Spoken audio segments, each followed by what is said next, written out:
Cooking safety. It is easily one of the most forgettable aspects of safety. Yet the National Fire Protection Association reports about 500 people each year die from cooking fires. Just around 350,000 people get injured from cooking knives, and 1 in 6 Americans suffer from foodborne illnesses. Cooking safety is nothing to joke about. With the increased prices of food and labor, many Americans are cooking more and more without understanding the risks and hazards associated with cooking. One of the issues that arises with this is that cooking is a complex task that can drive unusual hazards that can be anywhere between storing freshly bought food to cleaning utensils. In this video, I'm going to address some of the potential hazards that come with cooking food at home. Hazard number 1, knife handling. Before using a knife, you must make sure you're picking the right knife for the job at hand. For example, if you're cutting veggies, you should use a straight edge paring knife as shown in the video. This is done so because the short, smaller blade allows for quick chopping and not having the veggies stick to the knife. Once you've picked the right knife for the job, you should clean up your cutting area and make sure the ground isn't slippery or making sure the cutting board is secure to the table. Once you've done so, you can finally start cutting. You should hold the knife using your index finger on top of the blade and having the other fingers around the handle with a tight grip. Your other hand should be holding the food with a paw grip. This is done so by bringing all your fingertips to the palm of your hand and putting pressure downwards on the food that you are cutting. It is important to always keep your fingers out of the chopping path. When walking around with the knife, it's always important to point the blade downwards and away from your body. This is to ensure that if you trip, slip, or fall, the knife doesn't go into your body. Hey guys, hazard number 2, salmonella. You don't want it? It makes bad diarrhea. Where does it come from? Chicken. Comes from chicken. Comes from unprepared chicken. Come on. So, this was stored improperly in the fridge. You see the opening there? Any contaminants can get inside there and infect the chicken. Alright, so when dealing with chicken, you don't want to put it on surfaces that are dirty or any place that you're going to be touching using while cooking. You want to put it on the cooking board or the frying pan only.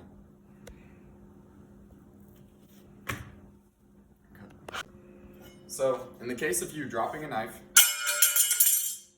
you want to pick it up, clean it, or put it in the wash. You don't want to use it again because now it isn't contaminated. Alright, when cooking, you want to make sure that the handle is sort of at an angle or not out of the way. That way, if you accidentally were to run into it or bump it, it doesn't move the food, and you want to keep all the hot stuff on the hot plate. So when dealing with an electric stove, you want to avoid things touching the hot surface of the electric pad itself because it will heat those things up, not just the pan. So you want to clear the area of the heating pad. Alright, so if you have pets, dogs or cats, you want to make sure that they avoid your cooking area because they can definitely get in the way of your cooking. And you don't want them near because they can jump up. Charlie, jump. Jump. Jump, Charlie. Charlie, jump. See, they can get up there and they can get the food, and it's a hazard for the dog and it's also a hazard for you because it can start a fire. Another thing to note is that whenever you are cooking chicken, you do need to check the temperature of the inside. Don't just check if it's white, because if it doesn't hit an internal temperature of 165, then there can still be contaminants in it. So in cooking, it's important that you're staying focused and you don't want any distractions to occur. So drinking while cooking really shouldn't happen, and you should really put it and leave it for after while you're eating. So when dealing with cooking certain types of food, they can produce a lot of smoke. So it's really important to turn on the fan. Whenever you turn on the fan, this spreads out the smoke and decreases the amount of inhalation that you're going to take while trying to cook. So it's a very good safety precaution that not a lot of people use. So if you let the sink build up like this over time, there's going to be mold that accumulates, and there's going to be a lot of bacteria and weird nasty stuff that you get whenever you don't clean your dishes. So it's really important that you constantly keep up with cleaning your dishes so your roommates don't have to deal with any of that. While cutting, it's important that you have good lighting, because if you can't see what you're cutting, then you really don't know what you're going to cut. I can't do it.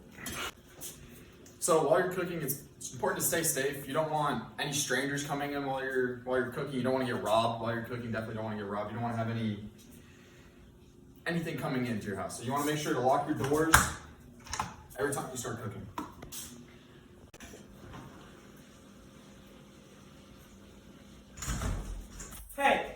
that cooking off.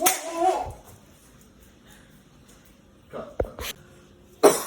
So, if you're gonna cough, don't cough in your hands. Try to cough into your elbow or cough under your shirt, because whenever you get stuff on your hands, you don't want to be touching food that you're cooking, because this can contaminate others or hurt anyone else.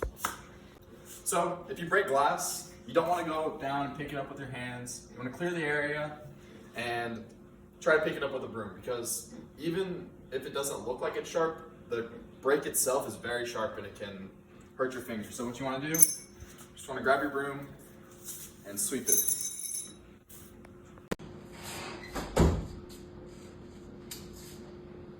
Alright, so if you do have a fire, you want to keep a fire extinguisher handy.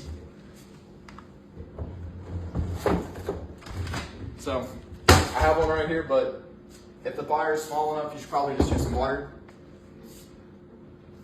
and help extinguish the fire. So, if you're doing with oil, if you're frying any food, you don't want to put any water in the oil, because it'll cause an explosion. All the water vapor will quickly evaporate, and it'll cause a huge smash. So make sure to smother the fire and not to put water on an oil fire. So if you are going to be cooking and you need to use the microwave, which I highly do not recommend because using a stovetop is much better, you really should not use any aluminum foil. Aluminum foil will cause a fire in the microwave, and almost all metals will if you put any metal in the microwave. You really want to avoid that.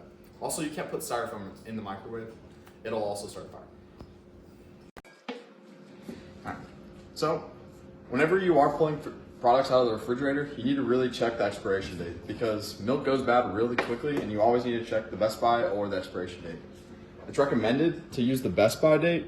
However, the expiration date is really what expires the food. The Best By date is just when you should use it. The time in between is kind of like a gray area where you shouldn't use it, but you should use it, but in reality, the expiration date is when the food goes bad. So whenever you are done cooking, you shouldn't be using any type of glass cleaner or anything that's not cooking or health related. You want to use alcohol or any type of soap that you have, because whenever you use glass cleaner, it can actually contaminate your food the next time you use it if you don't clean properly. Alright, now that you've learned all these skills and all the hazards that come involved with cooking, you can now become a successful cook, and you can try to keep safe whenever you're cooking.